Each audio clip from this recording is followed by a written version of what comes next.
My name is Ayah Najadat and I'm Responding Crisis Translations Arabic Team Lead. Palestinians and Arab translators on our team have been working around the clock responding to the genocide of Palestinians in Gaza.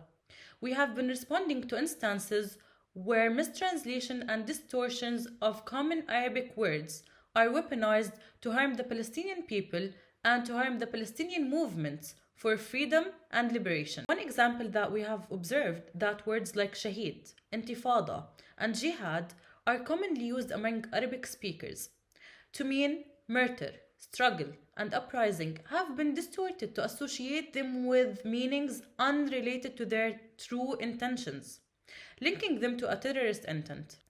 This was one example. Another example is when we have noticed that the media hasn't been accurately platforming the voices of Gazans or the Palestinian people. One example that Respond Crisis Translation team noticed was the BBC mistranslated testimony by Palestinian prisoners who experienced Israeli prisons. She was released and she was describing her experience of abuse in Israeli prisons. And over the testimony, the BBC provided a subtitle that actually said she was praising Hamas and she's in love with Hamas. She's proud of Hamas, which is not what she was saying. And so our team stepped forward and provided a correct translation.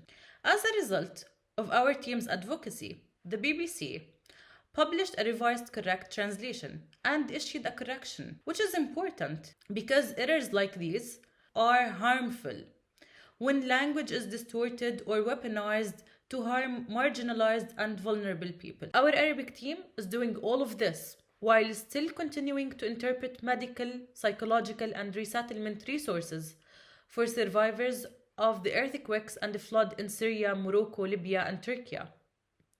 Our translators rely on this work for their living, and they are themselves directly impacted by these crises. So please, consider supporting us. Consider supporting our teams so they can survive.